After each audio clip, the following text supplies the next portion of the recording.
Hey, Jaclyn Gallo. Welcome to the Plan to Prosper Small Business Academy. We're so excited to have you here. How are you today? I'm good. How are you? Yeah, I'm good. So, I always ask this simple question to people before we get started. So, are you an entrepreneur? Yes. So, that's the only qualification for getting into the Plan to Prosper Small Business Academy. There's no board, there's no application. That's it. If you're wacky enough to take on this lifestyle, you qualify. So, you have been deemed worthy to speak to the Plan to Prosper Small Business Academy. So, tell me who you are and what you do. Yeah. Well, I love that. Being an entrepreneur is definitely crazy. And I'm proud to be one and excited to be here. I am a life coach and motivational speaker. I'm passionate about helping women create lives they love. And I do this through helping women get clear on what they want, take the action steps that are going to get them there. And of course, along the way, work on their mindset, become the best version of themselves so that they are set up for the success and that they don't get in their own way. So, I want to start with your business. So Yeah. obviously you had to figure out some crazy stuff for yourself to Yeah. be able to really speak to others.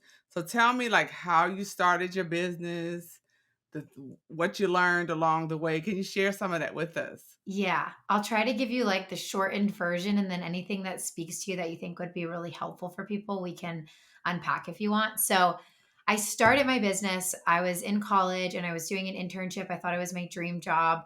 And I felt like I was at an 80 out of 100 in terms of my fulfillment. And I wondered if it was possible to get to 100. I wasn't sure, but I thought, why not try? What do I have to lose? So Is that an 80 on like joy or I think fulfillment, and the reason I don't use joy is because I think that even when we're living our absolute best life, we're going to face challenges, we're going to face hardships, so we won't feel joy every second of every day. That's part of life is learning and evolving and growing, and I think that's why we're here on earth to evolve and to would learn. a better word be contentment? Yeah, I'm trying absolutely. to process it for myself. Okay, yes. I understand Just exactly where like you are. feeling despite the ups and downs of, everyday life, feeling um excited about the work I'm doing, feeling, like my cup is filled, kinda I like like that. it. Yeah. Yes.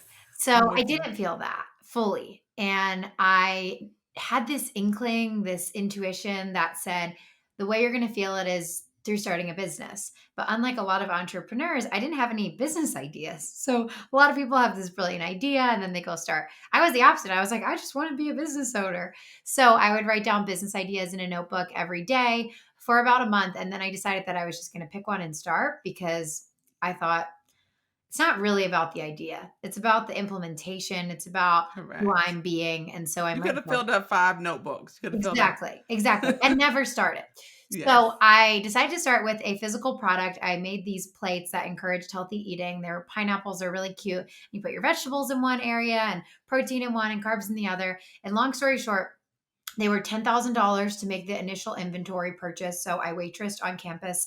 I saved up 4,000 and my parents were very generous to loan me 6,000. So I was able to get that initial order and no one wanted them. It was like a very quick failure. It was like, do I keep beating a dead horse? No.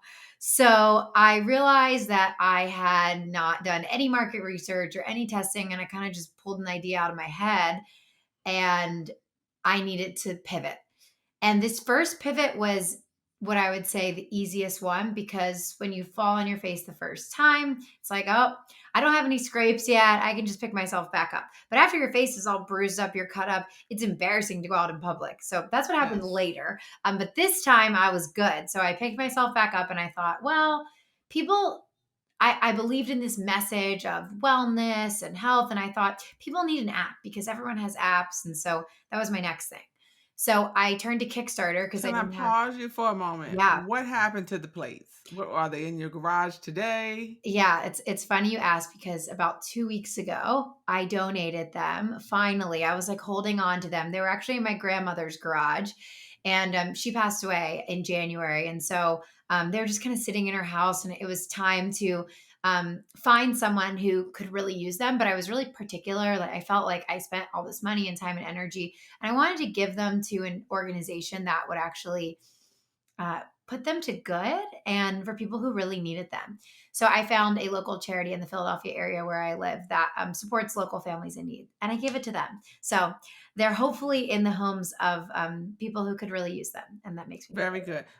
Because I go on bunny trails, I needed to know what happened to the plates to be able to even move on with this conversation. I love it. Just So I thought you were gonna reach over and pull out a plate. I didn't know.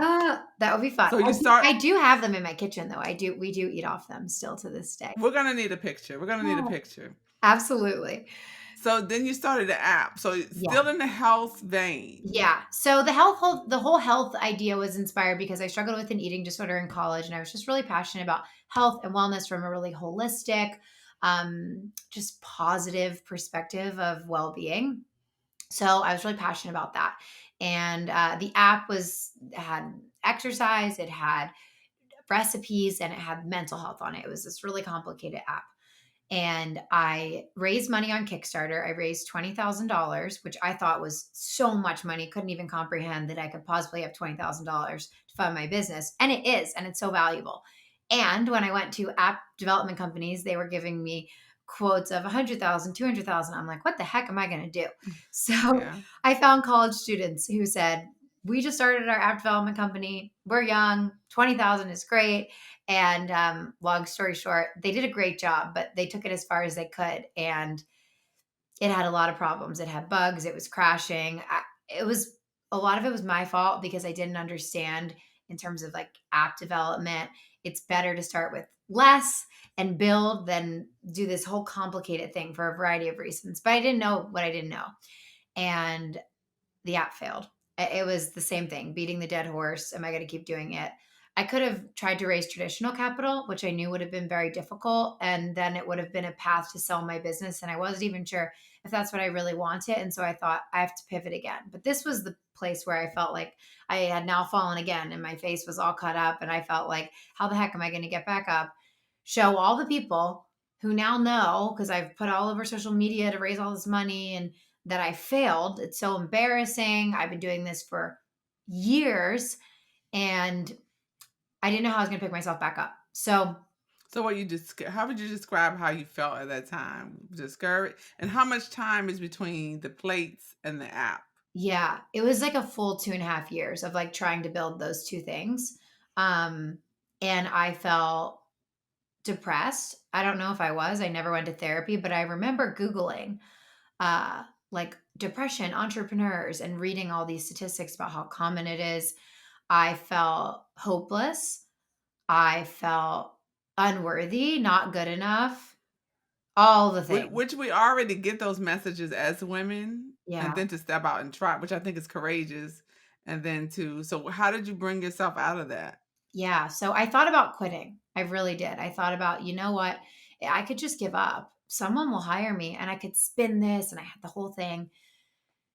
And I thought, well, if I really feel this bad about myself, I had enough personal growth. And I'm not sure where this came from. Maybe just challenging myself as a child. I was always like really into school, always pushed myself. But I stepped out of my circumstances and I zoomed out and I said, if I just take me and the same brain and the same thoughts and the same feelings to another circumstance, I'm going to feel the same. Like I knew that the circumstance wasn't really the solution. So Mhm. I thought, well, even if I go get a job, I first have to like heal myself and feel good about who I am, feel proud of what I've accomplished, and then get the job. So, of course, through that journey of working on my personal growth, starting to read self help books and really seriously implement the things I was reading, do the gratitude journaling, and look at my limiting beliefs and all of these things. Of course, I built just enough courage to take that next step and try again. And this time it worked. This time, finally, I started to get the traction. And I'm very spiritual, and I believe that when we're on the divine path that we're meant to be on, that's when things start sticking really fast. It's like as soon as I Right. pivoted that, I guess it was my second pivot. the third thing I was trying, I saw the results really quickly. It was like all of a sudden I started getting booked for all these speeches. I started getting clients. Things started just happening really, really fast. And that's when I really knew you weren't supposed to quit. You were supposed to keep going. And this is And where you're really, meant to be. time number one and time number two were really part of the journey. So there Yeah, are no wasted moments. absolutely. I literally could not do what I do today without those things because I speak on failure. I help Mm, women turn those failures into their masterpiece, into the magic, right? And so I was supposed to go through that. There's no other way. I love it. I love it. So what was the third iteration? That's the Yeah. coaching. Yeah. So what happened was I wasn't sure what it was going to be, but I started mustering up a little bit more confidence of, I think I'm going to try again. And I came across a Facebook ad, which is so crazy to me, of like, get paid to speak, become a public speaker. And something in me like screamed. My intuition was louder and clearer than I've ever heard it in my entire life. And it was like, you're meant to be on stages. And what's weird about it is I never had that thought before. It never occurred to me that I was good at speaking, that it was natural, that it was something I wanted to do. But as soon as I was presented with it, it was like something inside of me like reached out of my heart and grabbed it and said, like, you have to learn more about this. So I signed up for this online course and I learned about, how does the speaking industry work? How much can you expect to get paid? How do you write a good speech? Where do you land gigs? And I just started putting myself out there for speaking. And I thought, I'm just going to learn how to be a speaker. And it was funny because I remember I started calling myself a speaker, even though I had never booked a speech. Do all this mindset work on I speak to my family at dinner. I speak to my friends when we're out to lunch. I'm a speaker. And the speeches just started coming. I started at colleges because I thought, well, I'm a few years out of college and I have a lot to Mhm. share with these young students who are maybe at these roadblocks similar to how I felt. So I started there. And then after my speeches, students would come up to me and say, I loved your talk. It was really inspiring. Can you help me? I don't know what to major in. Or can you help me? I have a business idea. And so I thought I should figure out this coaching thing. So I just started taking on clients, figuring it out as I went. I never got any formal training. Although as I've continued on, I've gotten different certifications and learned more. But at the time, I just kind of, okay, let me try this.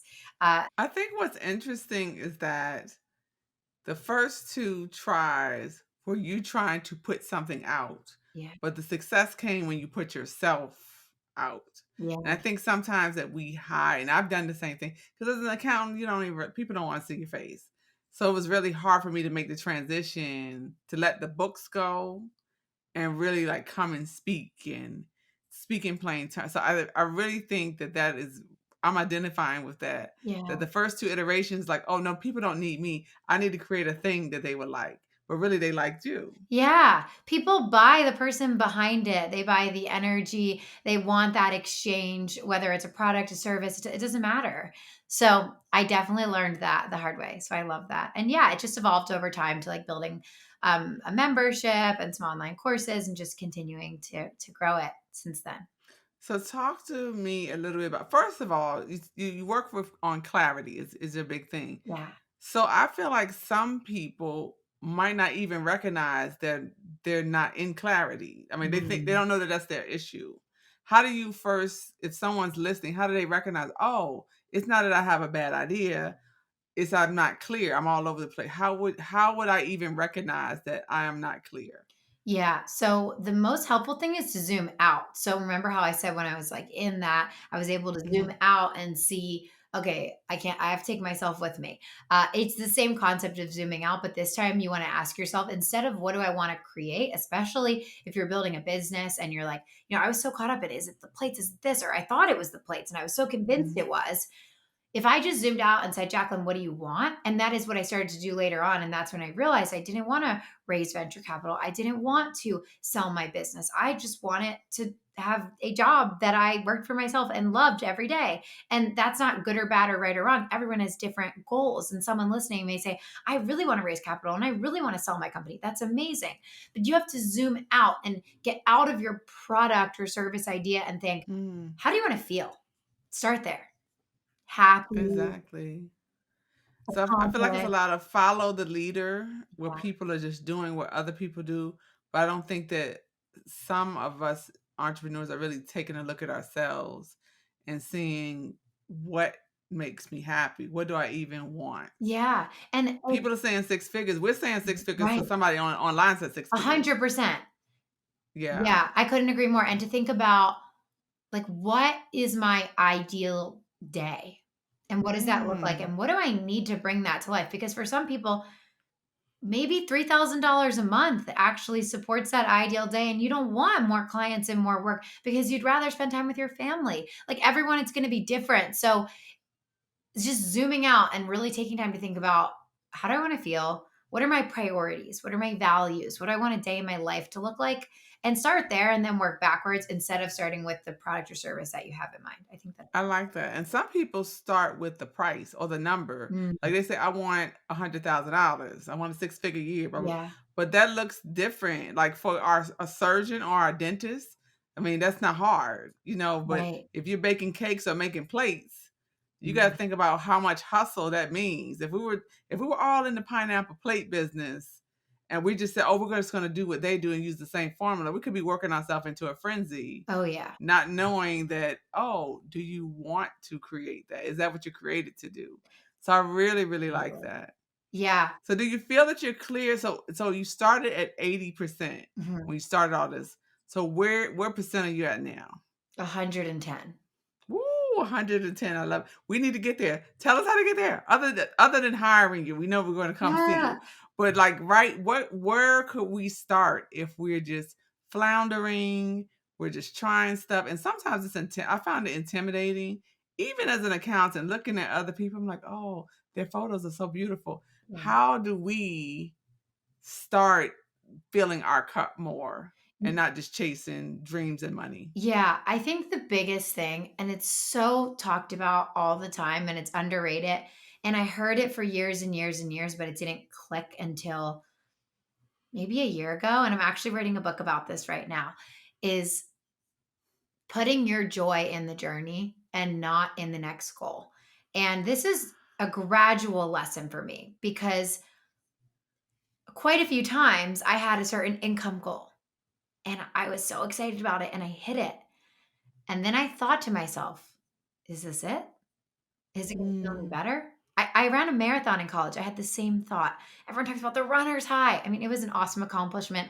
I raised money for the American Cancer Society, lots of great things. But at the end of it, I was like, that's it. That's all it feels like, 26 miles and that's it. Because the truth is, the joy is never in the end goal.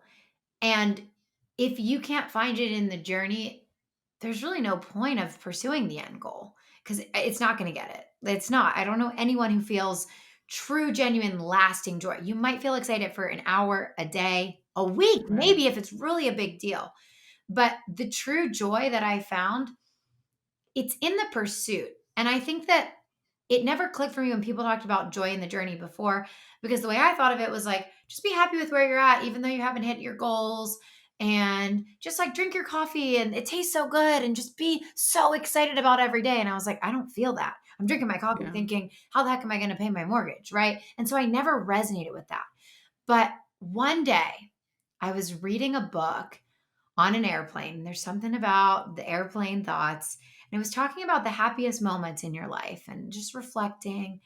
And I had this vision of my husband and I, who was at the time just my boyfriend.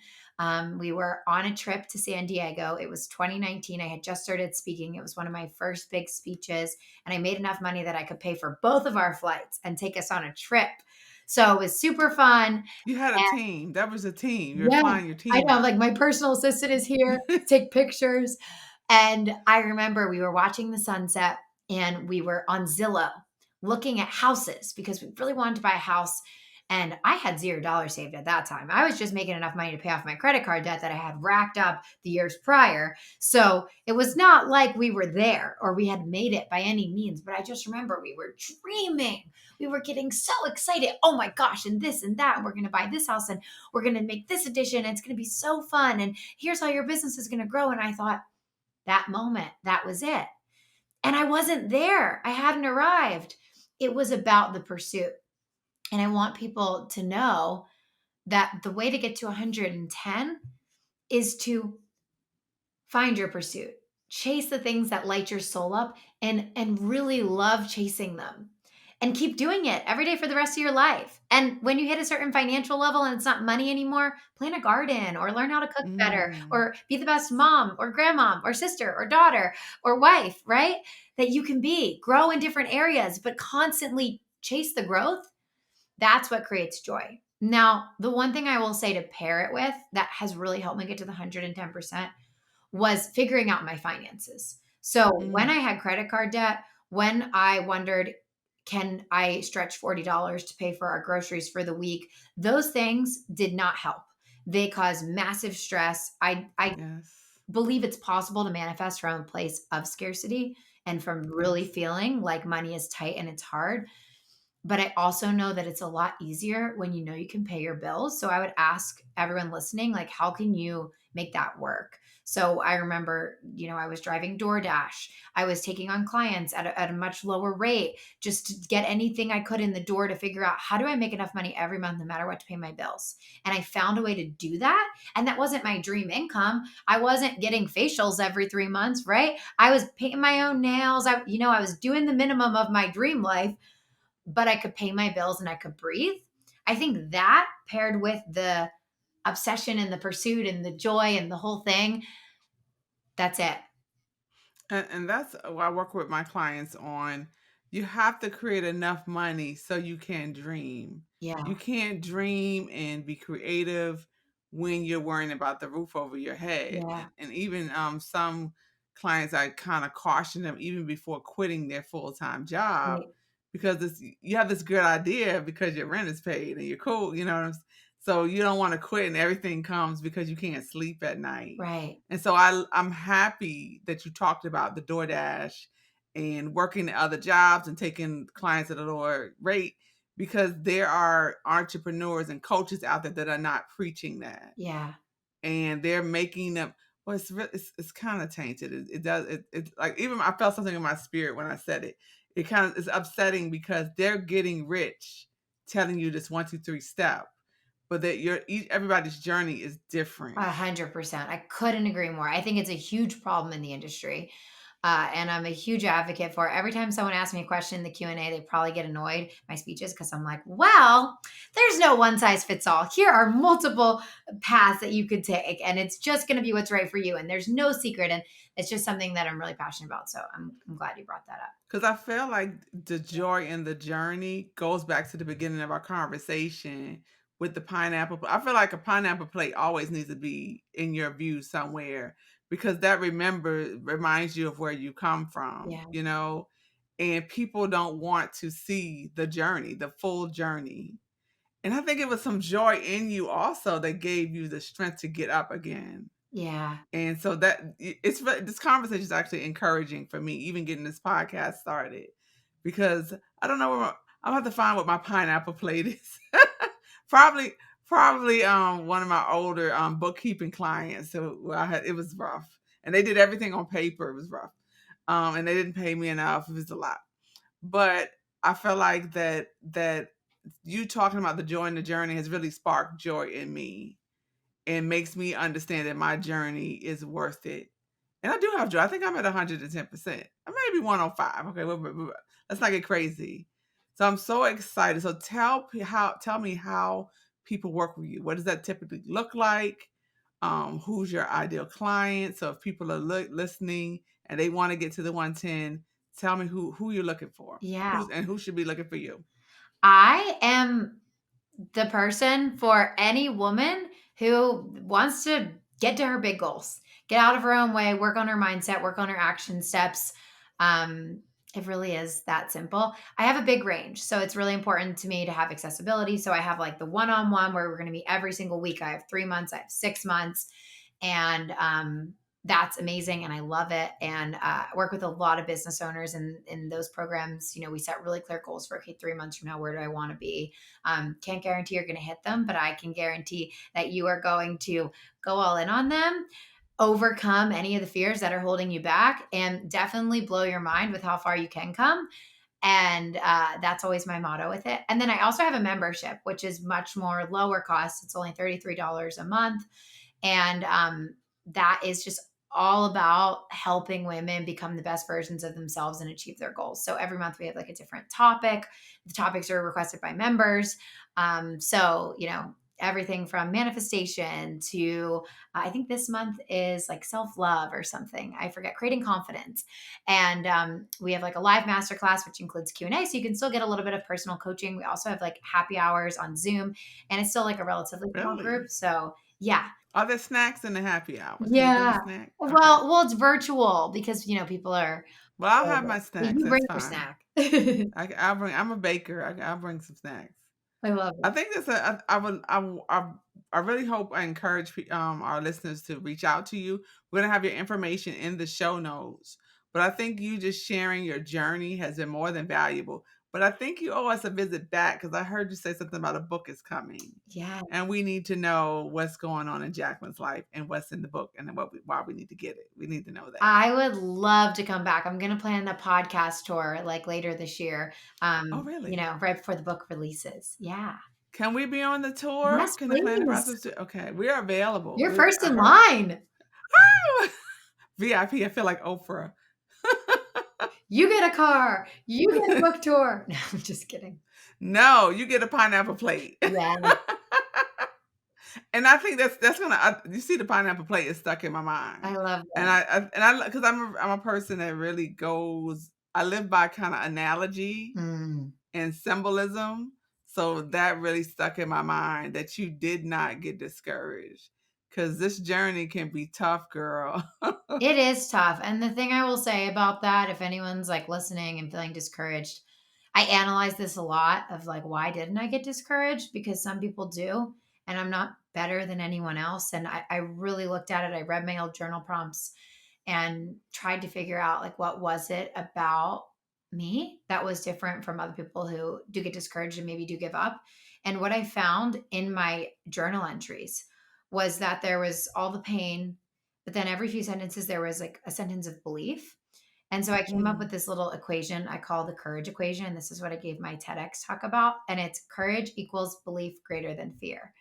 And for me, I can say I was really, really fortunate to have parents that spoke this belief into me. I know that's where it came from because my dad used to tell me like every day as a kid, you can do anything you set your mind to. Best parenting advice ever. Tell your kids that. That is the best affirmation. I believed it. I really did. And I still do.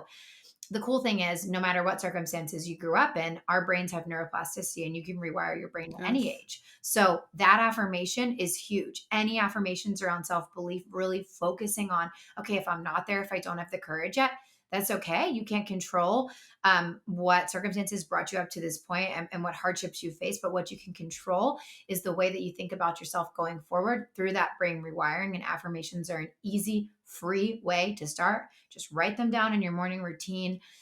Simple as that. It can change everything. So that would be my Journaling advice. is amazing and very healing. Yeah. And going back to read your prior journals, Yeah. like what was I going through that day?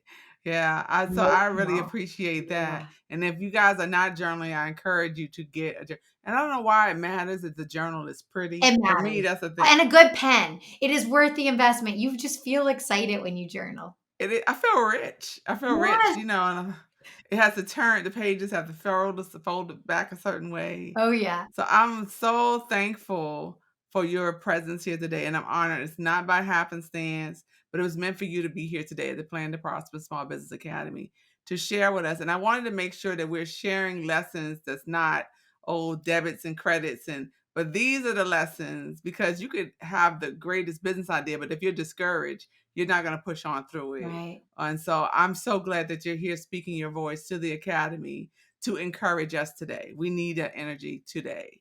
So thank you very, very much. And come again. We're on the tour, y'all. We're on the Yeah. tour. I don't even know the name of the book. I don't even know the name of the I book. don't know the But name of the we're book yet either, but I will let you know and I will okay. definitely So reach we'll be out. here. Thank you so much.